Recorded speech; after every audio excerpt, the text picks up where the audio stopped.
Structure discuss कर लिए। Okay, जो नॉन मेम्ब्रेन बाउंडेड स्ट्रक्चर को डिस्कस कर रहे हैं, जिसमें राइबोसोम पढ़ लिया था। राइबोसोम के बारे में क्या क्या पढ़ लिया है बताओगे क्या एक बार? 2 टाइप्स के होते हैं,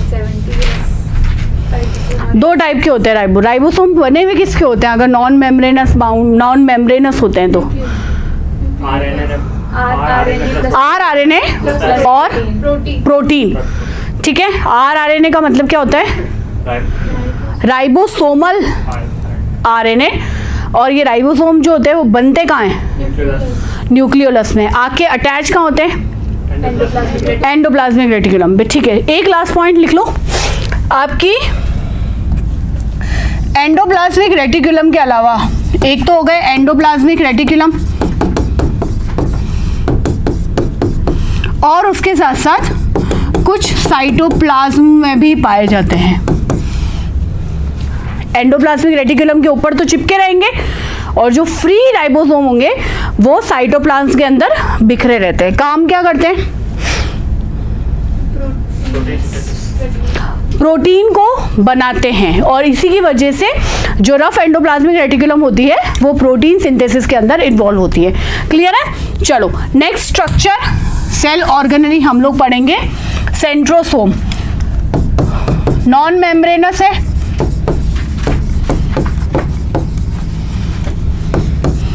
दो सेंट्रियोल का बना होता है जो एक दूसरे से 90 डिग्री पर होते हैं। क्या आप 2 सेंट्रियोल देख पा रहे हो? बैरल या ड्रम जो होता है ना उसकी तरह होता है। तो बेसिकली ये एक सेंट्रियोल है और ये दूसरा सेंट्रियोल है जो एक दूसरे से 90 डिग्री का कोण बनाते हुए अरेंज रहते हैं, और इस पूरे कंबाइंड स्ट्रक्चर को हम लोग बोलते हैं सेंट्रोसोम। क्लियर है? काम क्या करता है? सेल डिवीजन, और सेल डिवीजन के अंदर क्या करेगा? जो भी क्रोमोसोम्स है उनके नंबर को डिवाइड करता है इक्वली। अभी बताऊंगी कैसे डिवाइड करता है। नंबर को इक्वली डिवाइड करता है। मैंने आप लोगों को सेल थ्योरी पढ़ाई थी, तो मैंने बोला था ये एक कोशिका से 2 कोशिका बनती है। बन गई? जब ये 2 कोशिकाएं या सेल्स बनेंगे तो होगा क्या कि अगर इसके अंदर 46 क्रोमोसोम है फॉर एग्जाम्पल, तो यहाँ पर भी 46 और 46 क्रोमोसोम्स होंगे। तो इनको इक्वली डिवाइड करने का काम जो है, या क्रोमोसोम को डिवाइड करने का काम जो है, वो कौन करता है? वो करता है हमारा सेंट्रोसोम। इसीलिए न्यूक्लियस डिवाइड होता है, उसके अंदर का जेनेटिक मटेरियल डिवाइड होता है, और वो जेनेटिक मटेरियल जो है वो एक जनरेशन से दूसरी जनरेशन में पास ऑन होता है। Clear? Easy? Last cell organelle जिसे हम लोग बोलते हैं साइटोस्केलेटन। कोई ऑर्गेनली नहीं है एक्चुअली, ये कुछ हमारे प्रोटीन के बने हुए एलिमेंट है जो कि सेल के अंदर स्केलेटन का काम करते हैं। आपकी बॉडी के अंदर स्केलेटन है क्या? है? अरे वाह, क्या बात है। क्या है स्केलेटन? कंकाल। हाँ, हिंदी कंकाल क्या है? आपकी बॉडी के अंदर है ना कंकाल? बोन से जो बना हुआ है ना। आपकी मसल्स भी आपके कंकाल में आती है, यानी कि आपके स्केलेटन में आती है, कार्टिलेज भी आती है। तो ये स्केलेटन आपकी बॉडी में एक्चुअली करता क्या है? शेप मेंटेन करता है, आपकी बॉडी के मूवमेंट को सपोर्ट करता है। बिल्कुल वैसे ही जो सेल को सपोर्ट करे, सेल के स्ट्रक्चर को मेंटेन करके रखे, उसे हम लोग बोलते हैं साइटोस्केलेटन। इसमें आपको 3 चीजें पढ़नी है। Microtubules,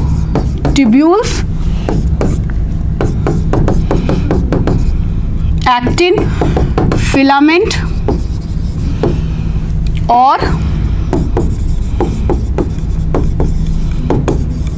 intermediate filament.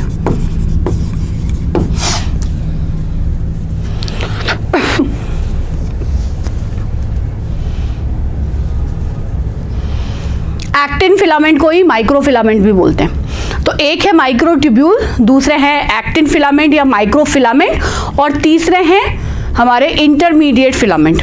इनके अंदर जो चीज़ आपको याद रखनी है वो इनका कंपोनेंट, ये ट्यूब्यूलिन के बने हुए होते हैं, that's a protein, tubulin. Actin या माइक्रोफिलामेंट जो है वो किसके बने होते हैं? एक्टिन के। और इंटरमीडिएट जो होते हैं वो किसके बने होते हैं?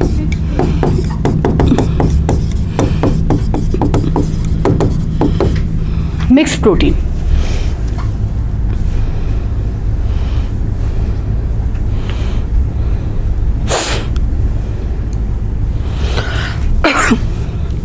अभी अभी हम लोगों ने पढ़ा सेंट्रोसोम जो है वो न्यूक्लियस को डिवाइड करने में मदद करेगा, मतलब क्रोमोसोम को डिवाइड करने में मदद करता है। लेकिन जब सेल डिवाइड होती है तो इसके बाकी सारे जो ऑर्गेनेलीज होते हैं वो भी डिवाइड होते हैं। सो उनको डिवीजन के समय सपोर्ट करने का काम कौन करता है? ये cytoskeleton.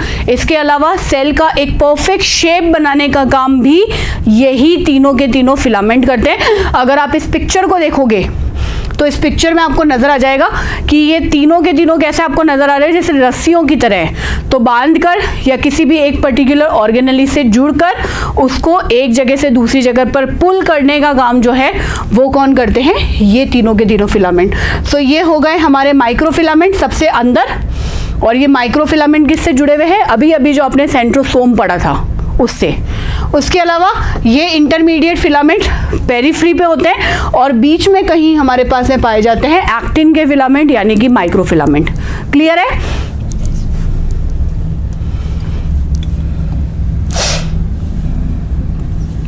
Now coming to the very important part of our cell, that is nucleic acid. आपका जो जेनेटिक मटेरियल है जिसके बारे में हम लोग हमेशा बात करते हैं वो है हमारा न्यूक्लिक एसिड, है ना। हिंदी में हम लोग बोलते हैं न्यूक्लिक अम्ल।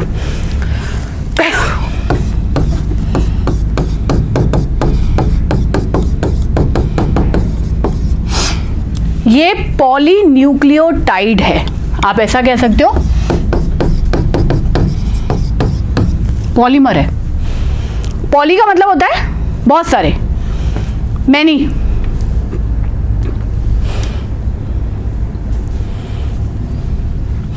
तो ये होते हैं पॉलीन्यूक्लियोटाइड। दो तरह के होते हैं जो हम लोग पढ़ेंगे, डीएनए, आरएनए। डीएनए और आरएनए क्यों इतने इंपॉर्टेंट होते हैं?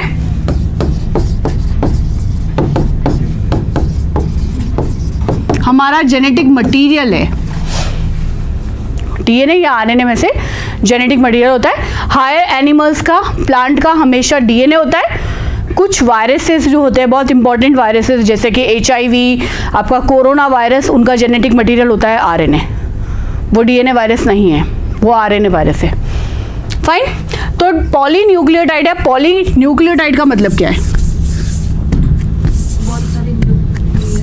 बहुत सारे न्यूक्लियोटाइड। देखो अगर मैं आपको बोलती हूँ एक एग्जांपल, पॉलीथीन। पॉलीथीन, पॉलीथीन सुना है ना हम लोगों ने, पॉलीथीन। तो पॉलीथीन का मतलब है बहुत सारी इथीन यूनिट्स जो है वो एक दूसरे के साथ में जुड़ी हुई होंगी। तो जब भी आपके सामने आता है कोई भी नाम जिसके आगे पॉली लगा हुआ है, तो आपने क्या करना है, ये जैसे हमारा पॉली है और न्यूक्लियोटाइड को अलग कर देना है। तो ये क्या हो गया? मोनोमर, बेसिक यूनिट, जिससे मिलकर ये हमारा न्यूक्लिक एसिड बनेगा। ठीक है। पॉली तो नंबर है, कितने सारे जो है पॉली, हम लोग ऐसे बोलते हैं न्यूक्लियोटाइड जो है वो जुड़ेंगे तो हम उसको बोलते हैं पॉलीन्यूक्लियोटाइड। सो न्यूक्लियोटाइड क्या होता है? तीन चीजें, पेंटोस शुगर,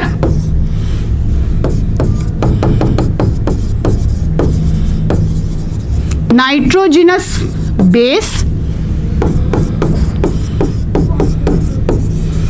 फॉस्फेट ग्रुप। इन तीनों को जब आप मिलाते हो तो हमारा बनता है न्यूक्लियोटाइड। तीन चीजें मिलेंगी तब बनेगा हमारा न्यूक्लियोटाइड।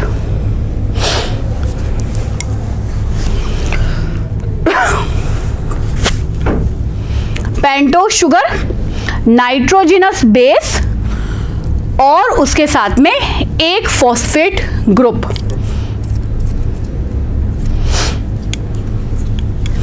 ये हमारा बनता है न्यूक्लियोटाइड। और जब बहुत सारे ऐसे न्यूक्लियोटाइड एक दूसरे के साथ में जुड़ेंगे तब जाके हमारा बनेगा न्यूक्लिक एसिड, जो या तो डीएनए होगा या आरएनए होगा। क्लियर है यहां पर? Yes.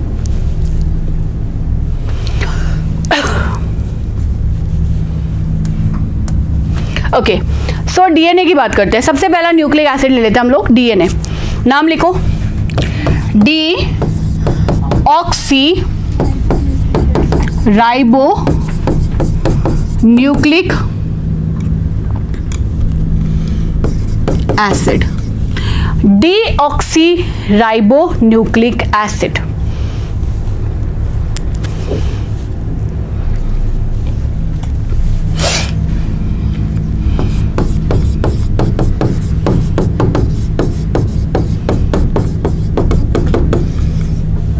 ये पॉलीमर है डीऑक्सीराइबो न्यूक्लियोटाइड। न्यूक्लियोटाइड ही है, उसके आगे मैंने डीऑक्सीराइबो लगा दिया। ठीक है, न्यूक्लियोटाइड मैंने बताया था, न्यूक्लियोटाइड जुड़ेंगे तो डीएनए किसका पॉलीमर है? डीऑक्सीराइबो न्यूक्लियोटाइड का। अब इस डीऑक्सीराइबो न्यूक्लियोटाइड के अंदर 3 कंपोनेंट होंगे जो अभी हम लोगों ने पढ़े थे। सबसे पहले शुगर की बात करते हैं। तो शुगर कौन सी है? Deoxy ribose. पेंटोज शुगर जो होती है ना, 5 कार्बन की शुगर, वो होती है राइबोज। अगर उस राइबोज में से आप ऑक्सीजन को निकाल देते हो तो वो शुगर कहलाती है डीऑक्सी। डी का मतलब होता है रिमूव कर देना, तो वो क्या होती है? Deoxy ribose. सेकेंड कंपोनेंट क्या था? Nitrogenous base. अब नाइट्रोजिनस बेस जो है वो यहां पर 2 तरह के होंगे, purine, pyrimidine. Purine and pyrimidine 2 तरह के नाइट्रोजिनस बेस होते हैं।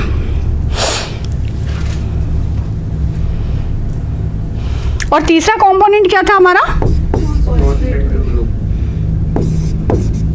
ये आपका फॉस्फेट ग्रुप। क्लियर? डीऑक्सी क्या हो गया? Purine और एक और पिरिमिडिन, पायरिमिडिन, जो भी आपको लिखना है। स्पेलिंग वही लिखना जो मैंने लिखी है, बोलना मर्जी पड़े जो। हाँ, स्पेलिंग में गलती नहीं होनी चाहिए। चलिए जी, सो राइबोज हमारे पास में शुगर है जिसे हम लोग बोलते हैं deoxy ribose. Phosphate group same रहता है। अब बात आती है नाइट्रोजिनस बेसिस की, जो बहुत खास है।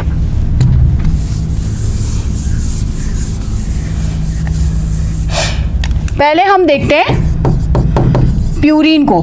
प्यूरीन में हमारे पास में 2 बेसेस होते हैं, एडेनिन और गुआनिन। और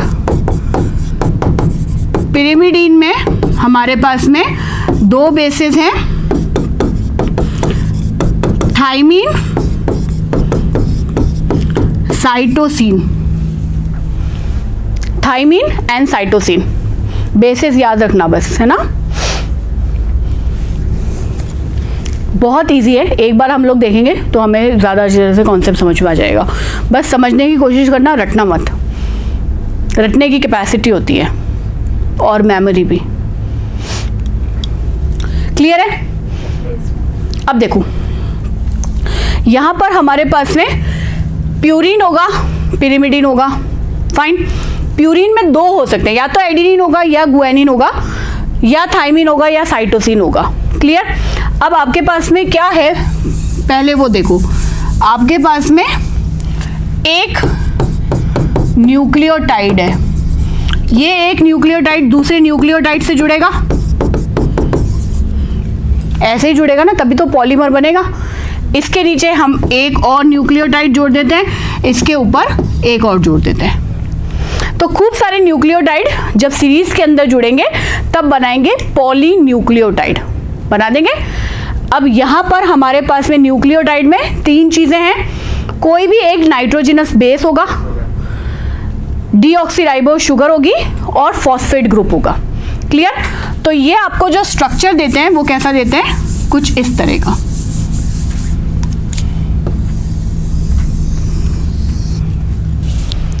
एक स्ट्रैंड है, स्ट्रैंड का मतलब आप ऐसे लगा सकते हो कि एक धागा है आपके पास में, ये एक पॉलीन्यूक्लियोटाइड है। जब ऐसी 2 पॉलीन्यूक्लियोटाइड आपस में एक दूसरे के साथ में जुड़ती है तब हमें स्ट्रक्चर मिलता है ये।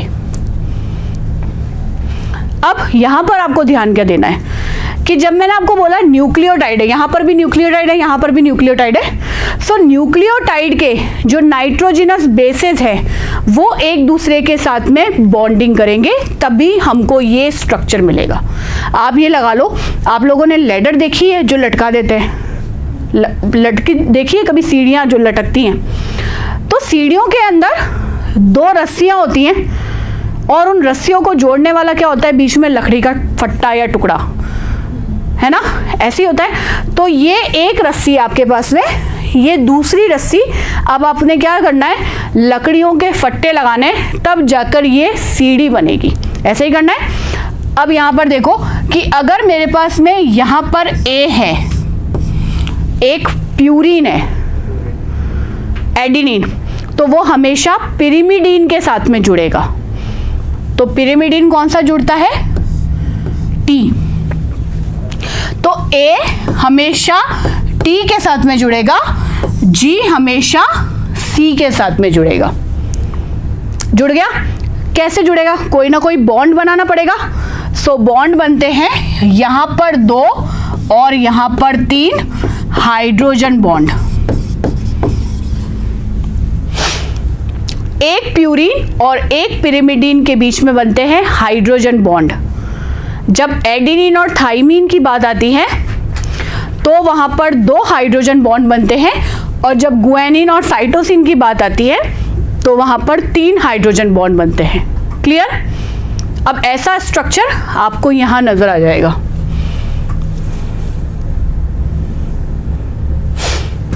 अगर आप ये पूरा का पूरा लेडर जैसा स्ट्रक्चर देख रहे हो, तो ये लेडर जैसा स्ट्रक्चर एक दूसरे के साथ में जुड़ा हुआ किससे, बेस पेयरिंग से। तो ये G है और किसके साथ में जुड़ा हुआ है, C के साथ में, और कितने बॉन्ड बनाएगा, 3। और अगर हम A की बात करें, ये रहा A, T के साथ में जुड़ेगा, कितने बॉन्ड बनाएगा, 2। क्लियर है? अब ये जो बॉन्डिंग मैंने आपको लिखवाई है, ये बॉन्डिंग कभी भी चेंज नहीं होती है। कुछ भी हो जाए, ए टी के साथ में ही जुड़ेगा और जी सी के साथ में ही जुड़ेगा। This is a thumb rule जो कभी भी चेंज नहीं होता। क्लियर है? तो हम इसको क्या बोलते हैं, बेस पेयरिंग। बेस पेयरिंग जिसमें एक प्यूरिन एक पिरिमिडीन के साथ में जुड़ेगा। क्लियर है? जब प्यूरिन और पिरिमिडीन आपस में एक दूसरे के साथ में जुड़ते हैं तो हमको ये डीएनए का कैसा स्ट्रक्चर मिलता है, एक हेलिकल, डबल स्ट्रैंडेड स्ट्रक्चर मिलता है। जैसे मैंने आपको बताया कि आपने शायद पिक्चर्स के अंदर घुमावदार सीढ़ियों को देखा होगा, स्प्रिंग को देखा होगा, तो स्प्रिंग का जैसा स्ट्रक्चर होता है बिल्कुल वैसा स्ट्रक्चर हमारे डीएनए का होता है। क्लियर? और ये जो स्ट्रक्चर हमारे पास में है जिसे हम लोग बोलते हैं DS DNA, double stranded DNA, यानी कि जिसमें हमारे पास डीएनए के 2 स्ट्रैंड है, डबल स्ट्रैंडेड डीएनए। ये स्ट्रक्चर हमको दिया, पता है कुछ किसने दिया,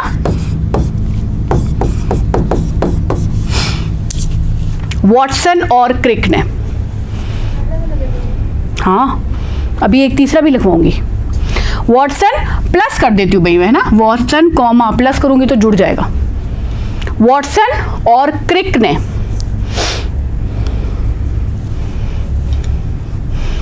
अब यहां पर एक क्वेश्चन है, जब वॉटसन और क्रिक ने ये स्ट्रक्चर दिया तो सीधा सीधा डीएनए तो बाहर निकल के आ नहीं गया होगा। यहां पर इनके साथ में एक और साइंटिस्ट थे, उन साइंटिस्ट का नाम भी आप यहीं लिखोगे।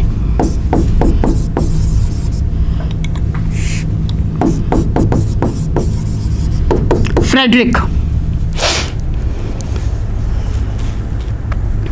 ये मैं इसलिए लिखवा रही हूँ क्योंकि एनडीए के अंदर ये क्वेश्चन आया हुआ है। वॉटसन और क्रिक को हम लोग जानते हैं, हम लोग हमेशा पढ़ते हैं। किसी से भी पूछो आप, डीएनए का स्टैंडर्ड स्ट्रक्चर हमारे पास में किसने दिया? वॉटसन और क्रिक ने। और उनको इस डिस्कवरी के लिए नोबेल भी मिला था। लेकिन उन्होंने ये नोबेल प्राइज जो है वो किसके साथ में शेयर किया?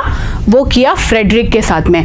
तो एक्चुअली ये जो स्ट्रक्चर है ये 3 लोगों ने मिलकर दिया और उन तीनों को नोबेल मिला था इस डीएसडीएनए के स्ट्रक्चर के लिए। सो वॉटसन, क्रिक और फ्रेडरिक।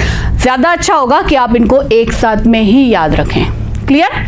इसके अलावा एक और साइंटिस्ट है जिसका नाम कई सारे कॉम्पिटिटिव एग्जाम में पूछा गया है।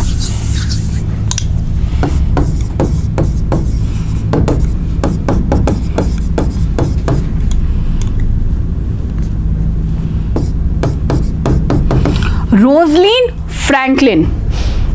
रोजलिन फ्रैंकलिन ने क्या किया था? ये जो स्ट्रक्चर आप देख रहे हो इसको एक्सरे क्रिस्टलोग्राफी में देखा था। रोजलिन फ्रैंकलिन एक्सरे क्रिस्टलोग्राफी में सबसे पहले ये जो डबल स्ट्रैंडेड स्ट्रक्चर है वो किसने देखा था? रोजलिन ने देखा था। क्लियर है यहां तक?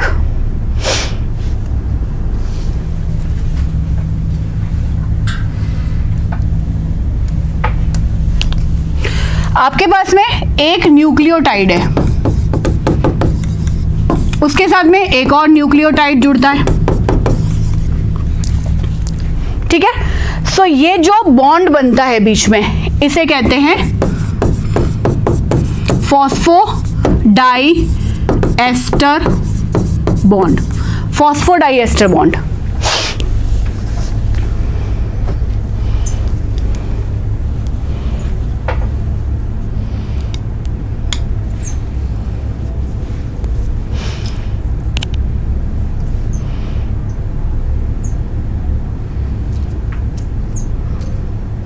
डन? अब मेरी बात बहुत ध्यान से सुनो।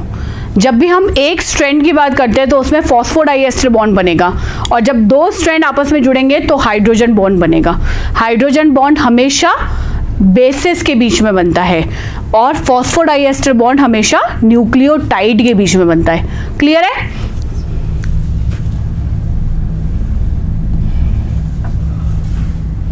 ये कुछ डीएनए के टाइप है, बी, ए और डी। छोटा सा फर्क है, बस वो देखना है आपको। आपको मैंने बताया कि डीएनए कैसे दिखता है, जो हम लोग घुमावदार सीढ़ियां देखते हैं ना, बिल्कुल वैसी। सो अब यहां पर ये एक टर्न है, टर्न यानी कि ये सीढ़ी यहां से उतर रही है और जहां पर ये घूमेगी वो उसका एक टर्न है। जब भी हम बी डीएनए की बात करते हैं जो सबसे कॉमन होता है, इसके अंदर एक टर्न के अंदर 10 बेस पेयर होते हैं। बेस पेयर समझ गए?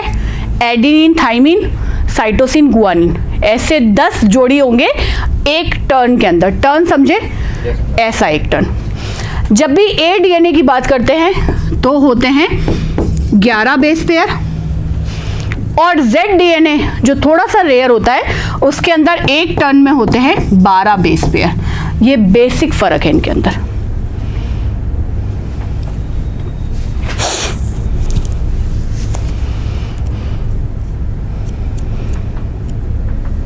सबसे कॉमन कौन सा हुआ? बी।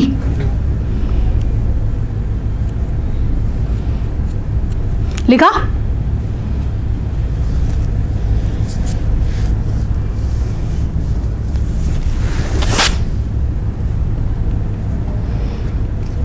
क्लियर? इजी है?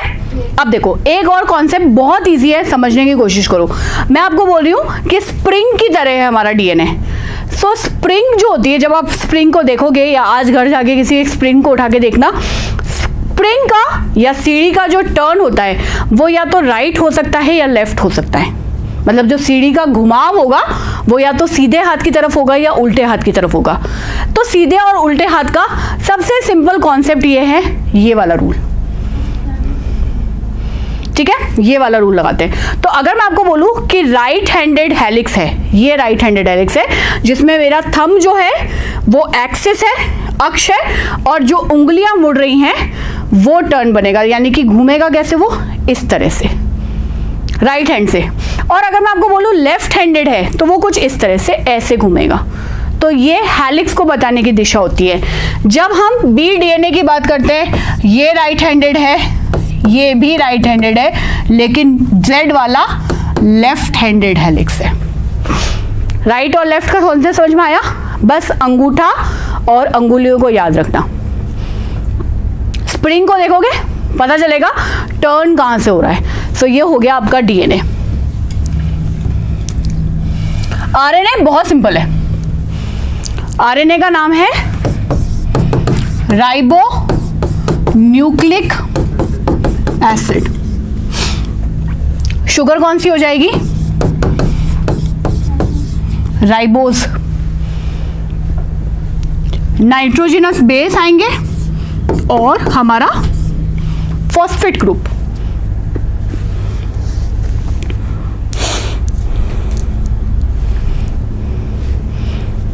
क्लीन। अब यहां पर देखो, यहां पर नाइट्रोजनस बेस में थोड़ा सा चेंज करेंगे। शुगर चेंज हुई है, महसूस हो रहा है? वहां पर कौन सी थी?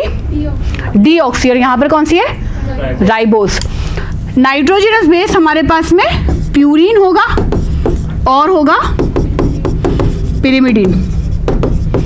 अब प्यूरिन में तो हमारे पास में ए होगा, जी होगा, लेकिन पिरिमिडीन में एक नया आएगा यूरेसिल और साइटोसिन। तो अब मुझे सिर्फ इतना बता दो, पेयरिंग कैसे चेंज होगी? पेयरिंग की ना अभी, पेयरिंग कैसे चेंज होगी? यहां पर चेंज कर दिया ना मैंने थोड़ा सा, बताओगे कि पेयरिंग कैसे चेंज हो रही है? बताओ तो जरा, क्या बनाऊं? ए और यू और समझ में आ गया? बस इतना ही चेंज होता है। दो चीजें चेंज हुई है, एक शुगर और दूसरा हमारा पिरिमिडीन। थाइमिन नहीं है, उसकी जगह यूरेसिल आ गया। गुड।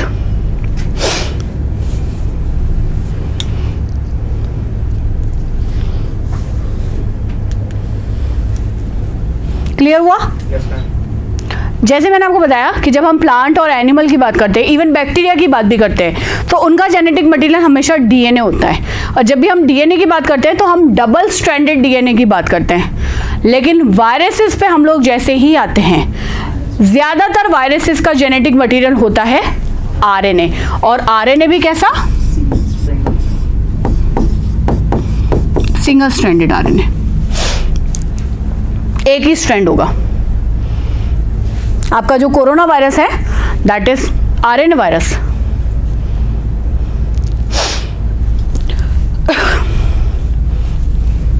हो गया क्लियर? अब आरएनए के कुछ टाइप्स हैं, वो भी लिख लो। कल एक लिखवाया था, लिखवाऊं वापस?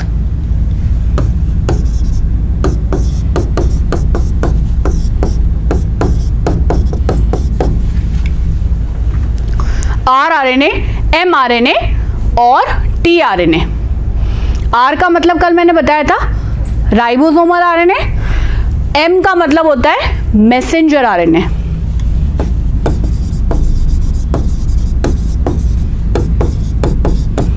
और टी का मतलब होता है ट्रांसफर आरएनए।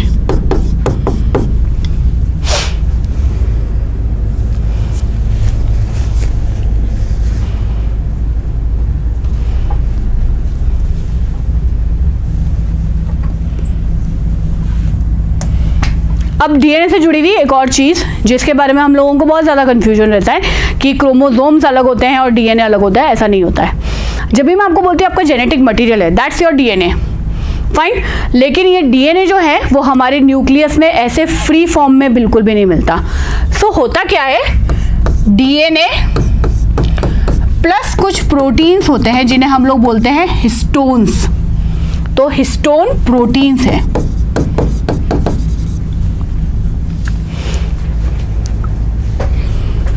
डीएनए कभी भी फ्री फॉर्म के अंदर हमारे न्यूक्लियस में नहीं होता है, वो किससे एसोसिएटेड होता है? हिस्टोन प्रोटीन से। तो ऐसा लगा लो कि आपके पास में एक पत्थर है और पत्थर के चारों तरफ आपने अपनी एक धागा या रस्सी को लपेट लिया, तो बिल्कुल वैसा ही एसोसिएशन होता है हमारे डीएनए का और हमारे हिस्टोन प्रोटीन का। तो यहाँ पर हिस्टोन प्रोटीन होते हैं 8। तो डीएनए 8 हिस्टोन प्रोटीन के साथ में जुड़ता है। कैसे जुड़ता है वो यहाँ पर देखो, ये हिस्टोन प्रोटीन नजर आ रहे हैं, दिख रहे हैं, और ये आपका डीएनए जो अभी अभी आपने पढ़ा। सो ये हिस्टोन प्रोटीन के सामने देखो ये कैसे पूरा का पूरा इसके चारों तरफ रैप हो जाएगा। अब जब ये यहाँ पर रैप हो जाता है तो हम इसे क्या बोलते हैं? Chromatin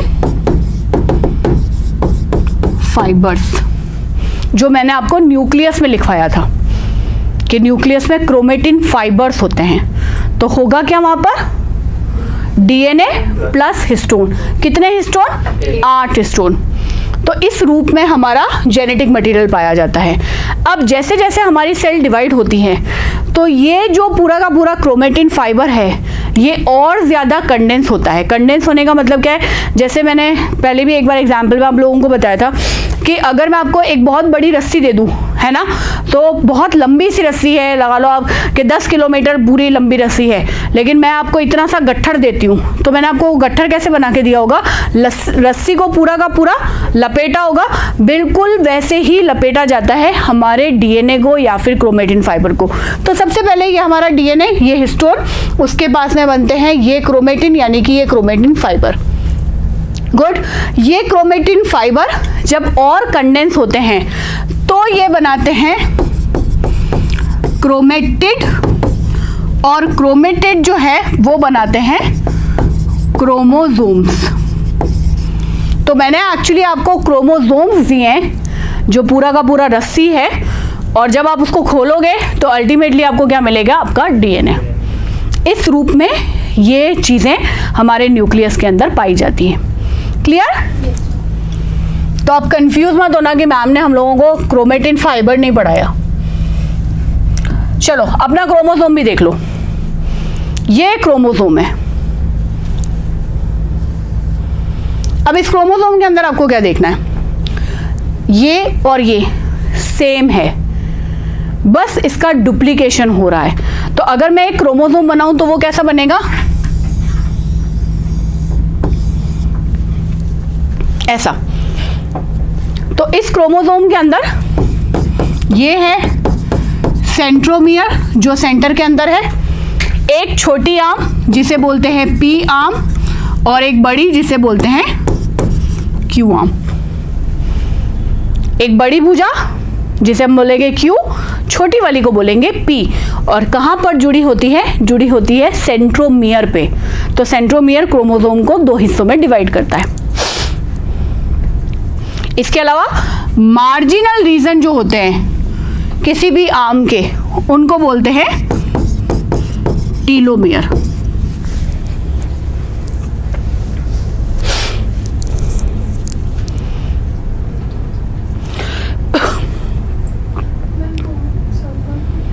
centromere.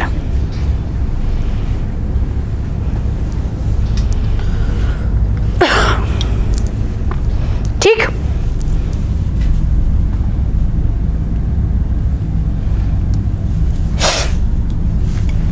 आपकी बॉडी में अगर मैं आपको बोलूं कि एक सेल के अंदर 46 क्रोमोसोम है तो हम इसको लिखते हैं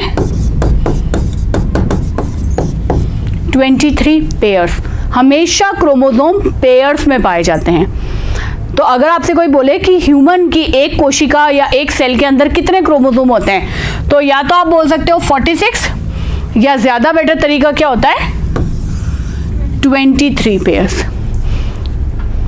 हमारी बॉडी के अंदर। इन 23 पेयर्स को हम लोग कैसे डिवाइड करते हैं? 22 पेयर्स हैं सोमैटिक और एक पेयर है सेक्स क्रोमोसोम।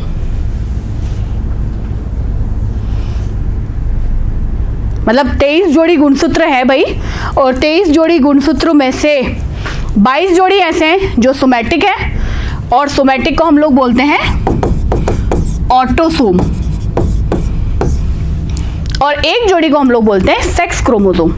बता सकते हो कि सेक्स क्रोमोसोम क्यों कहते होंगे? वो डिसाइड होता है मेल या फीमेल। एग्जैक्टली।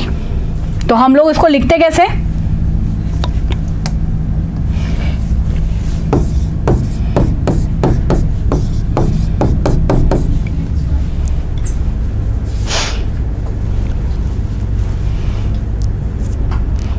अगर XX है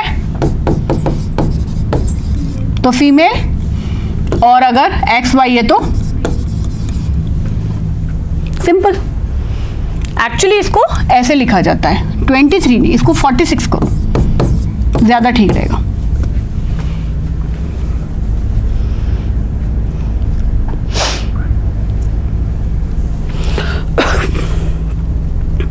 क्रोमोसोम क्लियर?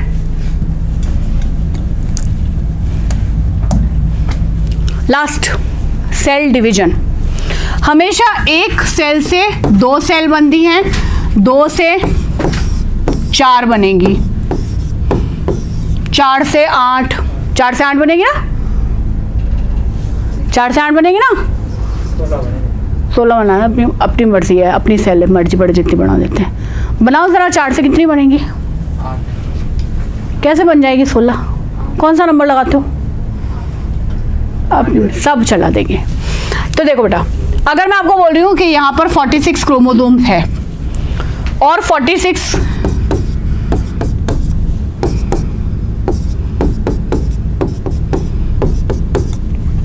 ऐसे डिवाइड हो रहे हैं, यानी कि बनने वाली डॉटर सेल्स के अंदर क्रोमोसोम का नंबर उतना है जितना मदर के अंदर है, तो हम इस तरह के डिवीजन को बोलते हैं माइटोसिस।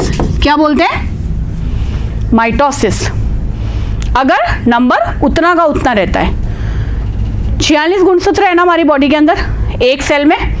अगर सेल 2 बनती है लेकिन 46 ही रहते हैं, तो हम इस तरह के डिवीजन को बोलते हैं माइटोसिस। अब यहां पर ये देखो,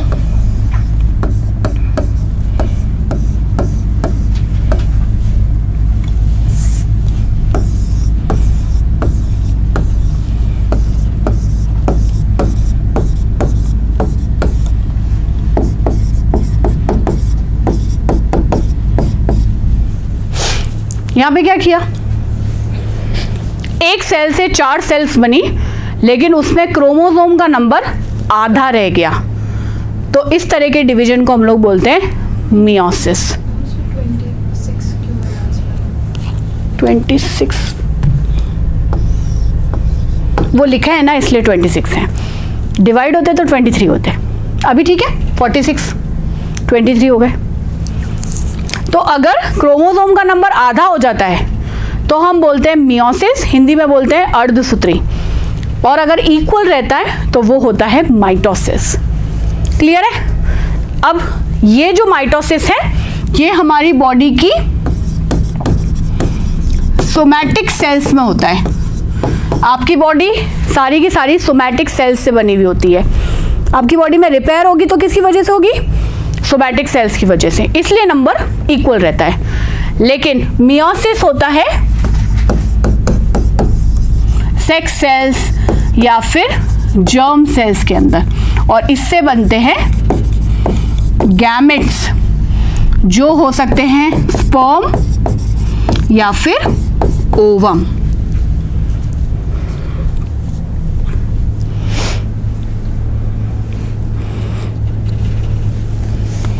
ठीक है, अभी मैंने आपको बताया कि हमारी बॉडी के अंदर 22 पेयर्स कैसे हैं बच्चे? सोमैटिक या ऑटोसोम्स है, और एक पेयर क्रोमोसोम है जो कि सेक्स क्रोमोसोम कहलाता है। ठीक, अब यहाँ पर देखो, ये 23 है, ये भी 23 है। ठीक है, स्पर्म के अंदर कितने क्रोमोसोम होंगे? 23। ओवम के अंदर कितने क्रोमोसोम होंगे? 23। और जब वो कॉन्जुगेट करेंगे तो सबसे पहली जो सेल्स बनेगी उसके अंदर कितने हो जाएंगे? 46। आ रही मेरी बात समझ में? इसलिए इसमें आधे होते हैं और इसमें इक्वल होते हैं। क्लियर? अब आपने क्या करना है, क्योंकि हमने बहुत अच्छी तरह से सब कुछ पढ़ा है ना, क्वेश्चन नहीं, एक क्वेश्चन मैं चाहती हूं कि आप लोग करो।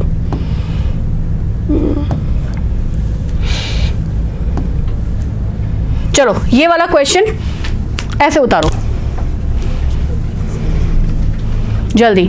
हालांकि ये सारे क्वेश्चन आपके सीडीएस के पेपर के ही हैं, पर एक क्वेश्चन मैं चाहती हूं कि आप कल घर से करके लेकर आओ, बड़ा सारा दिमाग लगा के, जल्दी। चलो फिर कल हम लोग क्या करेंगे, केमिस्ट्री का जो चैप्टर है उसको शुरू करेंगे। तो कल मिलते हैं। जय हिंद, जय भारत।